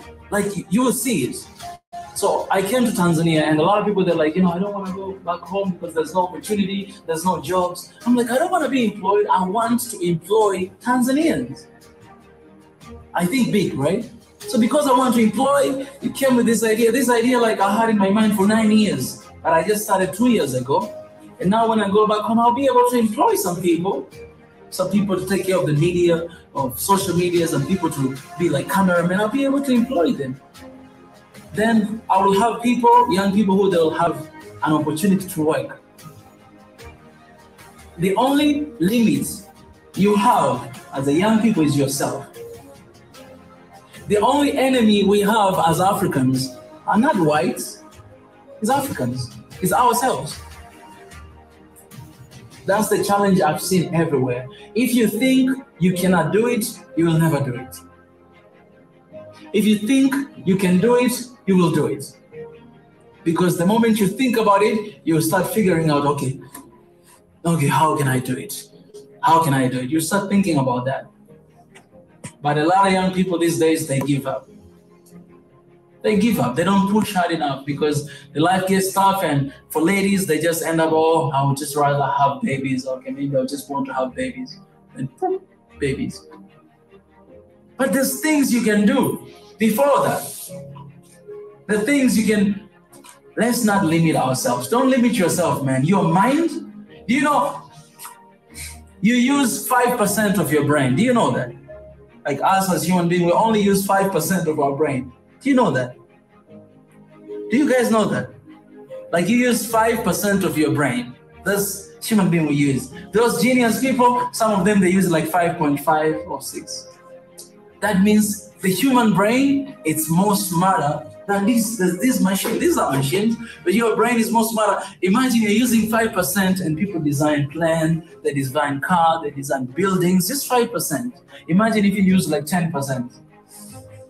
Oh my goodness, like this world, it will be different. What I'm saying is don't settle. Like don't settle, don't be satisfied with where you are. Don't be satisfied with what you're doing right now. Don't be like, I'm okay. No, it's not okay. You can do better than that. You take exam, you get 50%, you're like, this is better. I got 50. No, it's not okay. You can get 100. You can. If you think about that, you will study hard, you work hard, you make sure that you push yourself to the limit to achieve your goal. So I want to challenge you guys. I'll tell you this. So my dream in 2009, you know what was my dream? My dream was to become a president of Tanzania when I was 16. I didn't finish. That when I was 16, I said I want to become a president of Tanzania. But do you know my dream right now? I'm like, no, Tanzania is very small. I want Africa. So I'm not dreaming to be a leader of Africa or whatever, but what I'm doing right now, I'm doing for Africa. So I don't have to be a president to do what I do. I don't have to be like a leader of Africa to do what I do. No, I just need to be an African who loves Africa to do what I do. So what I'm doing right now, I do what African Union honestly is not doing sometimes. We are writing letters. We wrote letters to Mali. Us as One Africa wrote a letter to the president of France for what he did in Burkina Faso.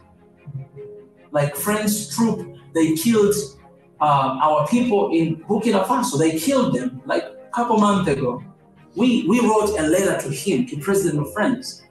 If you go on my Twitter, you write Mika Chavala, you see that letter is up there. We wrote a letter special to him that we need you to get out your troops out of Africa.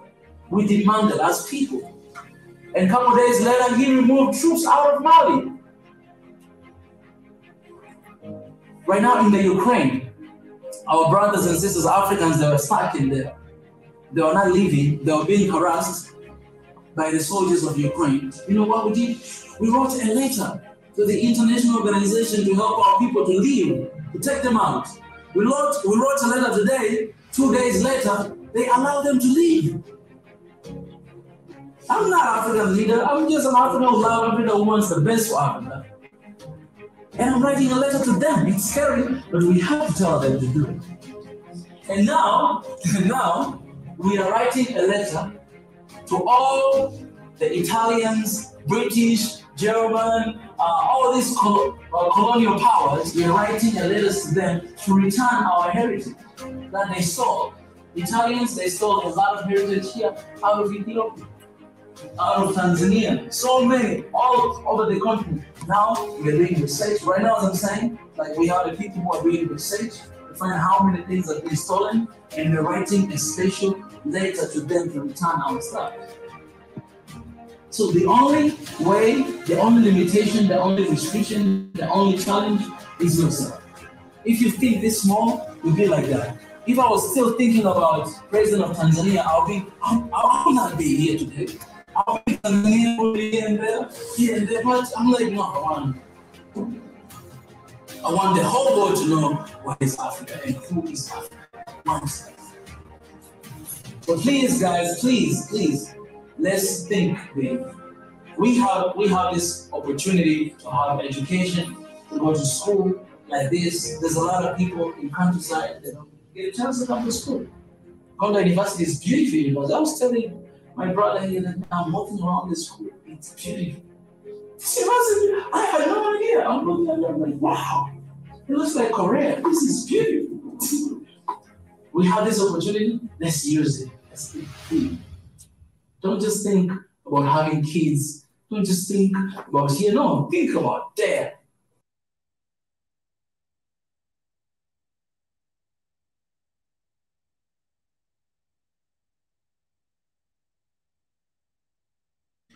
All right, guys. So you saw that video, and that's part of the work that we did in Ethiopia when you guys sent us there. That's the work we did. All right. So our work speaks for itself. Let me say this: even if we don't get the offices, because say people haven't contributed, even if we don't get the offices, but our work will speak for itself. I already mentioned before that for me, I'm never gonna stop working because I don't have office. I'll never do that. I'm called to do what I do. I believe in what we do. But even if we don't get the offices, I have no grudges against anyone. I have nothing. I'll keep doing what I do in the level of my ability. That's what I'll keep doing. Like if it is from the house, I'll keep doing that. If it is in this dimension, I'll keep doing that. I'll keep doing that because the work must continue, and there's no condition to do that work. I was called to do that. And even if it means I stand alone or I stand with few people, we're still going to keep doing it.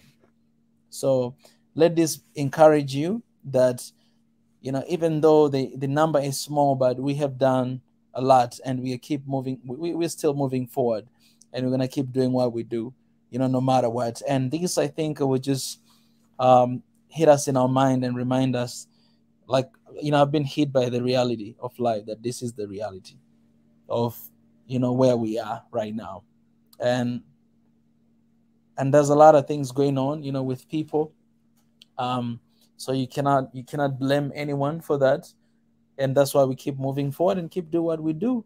At the same time, we keep encouraging everybody to do whatever they can to support the cause. Because if we're not going to do that, then eventually we're not going to be able to do it, So do whatever you can, and that will be a blessing thing to do.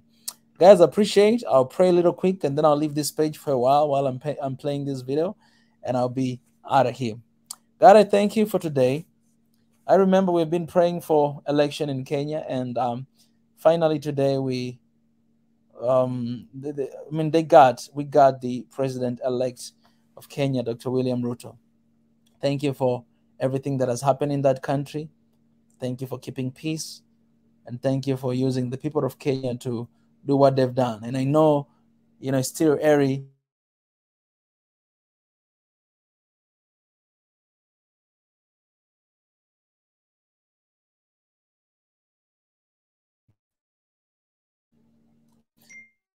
I thank you. I praise you. And I pray that peace will continue to extend across the continent of Africa. In Jesus' name I pray. Amen.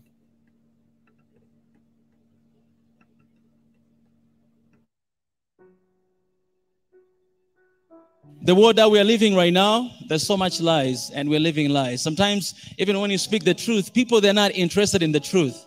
People, they don't pay attention to the truth. They don't want to hear it. But what is truth? What is truth? Is truth, is it what you read from the books? For example, if you want to know about Africa, is it what you read on the book? Things that different people, they write, right? Their opinion about Africa? Or is it something that somebody tells you about yourself, that this is the truth? This is who you are. For me, at least for me, the truth for me is that still small voice inside of me. Like when the whole world is telling you that this is impossible, achieving one Africa in our generation is impossible. We have been struggling for that for like 60 years and we still don't have unity in Africa. It is impossible. There's still small voice inside of me that tells me that it's possible to achieve that. When the world is telling you that, you know what, you cannot do this. I mean, you're African, you cannot make it, especially outside of Africa, because you're black, you cannot make it. There's still small voice inside of me that is telling me that you can do. That is truth for me. And each one of us, we have that instinct inside of us. Regardless of what the world tells you, regardless of what has been written in the books, because everything you see is opinion of people. They did their own research, they discovered some stuff and they wrote it. That means you can find your own truth as well. And it's inside of us, that voice. And if you never heard that voice, then I think you can do whatever you want to do, whether it's meditation, whether it's research, whether it's going to school, and find the truth at the end of the day, because the truth will be there. The world we're living in today and the system of this world, it was never created for black people or for Africans. This system, as they were creating it, like Africa, you and me, we were outside of the picture. That's why today, you African, you can go anywhere around the world and still feel like it's not your home, still feel like you're isolated, exploited, you're not belonging there because it's not your system. Our ancestors, when they were taken a long time ago during slavery and brought there, they were brought there not to have a good life. No, they were brought there to work for white men, to develop them. Today, you have a lot of countries out there that are developed because of the blood, sweat, and tears of a black man. That's how it was created. So it's true, today we're fighting for the rights outside of Africa, but I'm afraid that we might not be able to see that. And I'm being optimistic when I say this, because unless that system change, we cannot see that change, because it was never created for you at the first place. But sadly, not only outside of Africa, when you come inside of Africa, we are still struggling with the same system. And today I'm going to share with you some of the lies that we have believed for so long time about Africa and about ourselves. But it's all about the propaganda of changing the narratives and the beliefs about Africa so that we may never succeed. And I'm not going to point fingers at anyone. In fact, I always point fingers at us as Africans. The lie began from the very beginning of time, right? And I can ask you one question right now. What does history tell you about Africa? Who discovered Africa? If you write right now on Google, who discovered Africa, you find out that there's one white man that he came and discovered Africa. And you can ask yourself that how can you discover a place that already exists? How can you discover a place that people already live in that place? It is impossible, but that's what the history tells us. That's what people believe about Africa, that it was discovered by a white man. This guy, he came, and then he went back, he gave a report, and then the next we know is colonialism, because those guys, they sat somewhere to divide Africa like a piece of cake, because they discovered it, they own it, it belonged to them. But that is us. We discovered, we're the first people to know. And today you have a lot of people around the world that they think that Africa was discovered by them. So they divided us, right? Divide the continent and give each other some pieces. When you go to Angola, Angola was part of Congo Kingdom, guys. It was not even called Angola, it was Angola. Angola, it means the kingdom. That's the meaning of Angola. Even the capital city of Angola, they say it's Luanda right now, but it used to be called Luanda. But you know, those white men, when they came, again, guys, I'm not anti-West. Don't get me wrong. But again, when those colonizers came, what they did, this is what they say. They say, if you read in the history, they'll tell you that they were not able to pronounce Angola. It is impossible. Like, you are smart, you study, you're civilized, that's how you see yourself, and you cannot pronounce the word Angola. So it changed to Angola. Luanda, it changed to Luanda. And so many other different places. If you type right now on Google, who discovered, the first person to discover Victoria Falls is a white man. David Livingstone, he's the one who discovered Victoria Falls. But the people of Batonga, they used to name that place Mosi Oatunya, the smoke that thunders. That's the original name of Victoria Falls. But today, everybody will say, we call it Victoria Falls. And we say that David Livingstone discovered that. And we still praise the name of the Queen Victoria. The same thing to the Lake Victoria. We call it Lake Victoria. But that lake, it had its original name the way before that guy came and discovered that. These are lies. Not only that, even the word Africa. Do you know who discovered the word Africa? You know who named our continent? It's a white man. It was not Africa. I told you that the Congo Kingdom was bigger kingdom all the way to Angola.